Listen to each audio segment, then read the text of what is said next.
5 minutes. Thank you, Mr. Chairman. Mr. Edwards, let me begin with you. Last month when you were here, I asked you some very pointed questions about the EPA's responsibility. And quite frankly, I am shocked, stunned by the audacity of Ms. Hedman's testimony today. Let's begin, if we can, with a brief clip from the hearing last month. Okay, Mr. Edwards, let me go to you. Do you believe in any way that the EPA's management of this whole thing hindered its employees from having the ability to do their job in Flint? Absolutely. Absolutely, okay. Do you believe that the EPA's management made the lead crisis in Flint worse? Absolutely. Absolutely. Who at the EPA do you find fault? Susan Hedman. Pardon me? Miss Susan Hedman, who had the memo buried, covered up, and stood silent as Mr. Del Toro was publicly discredited for his work. When she was questioned by politicians from all parties, through as late as September of this year, she discounted that there was anything of concern in Flint occurring at all, and that includes Mayor Walling, people from the state government, as well as Democratic congressional staff. Okay. Dr. Edmond, those were powerful words. After seeing this clip, do you still stand by those statements?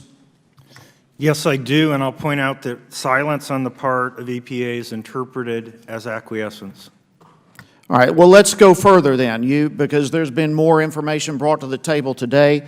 Is there anything you would like to add to your statement that we just watched based on previous testimonies we've heard today? Just that Mr. Del Toro's misstep, as quoted in his email, was his proudest moment, and one of EPA's proudest moments, too. A few moments ago, Ms. Hedman stated that she responded immediately. And I noticed while she was saying that you were shaking your head. In fact, when given the opportunity, you responded authoritatively that she did nothing. You said it a couple of times. She did nothing. First of all, do you believe that Ms. Hedman has provided some false testimony today when you are saying one thing and she's saying another? The bottom line is she did nothing immediately to get Flint's children out of harm's way. And she has that obligation. She is the top policeman in the region. And by remaining quiet, silent about what was happening, she was acquiescent. She was allowing Mr. Walling to believe that Mr. Del Toro was a rogue employee that did not speak for the agency. Mr. Walling was quoted in the paper on that. At no point did Ms. Hedman tell Mr. Walling that Mr. Del Toro had done his job and that memo was accurate. So it's very questionable to you when she says that she acted immediately, whether or not that was really took place. The ranking member, Mr. Cummings, a few moments ago stated that in essence, he smells a rat in Region 5. Was the situation at Flint the first time that you heard of problems in the way that Region 5 was being handled under the leadership of Ms. Hedman? The first time I heard of problems was when Mr. Del Toro was thinking about how to reveal the problem. Mr. Del Toro was afraid that he would be retaliated against, but he nonetheless had the moral obligation to protect Flint's children. And so in that climate type of environment, what is an employee to do?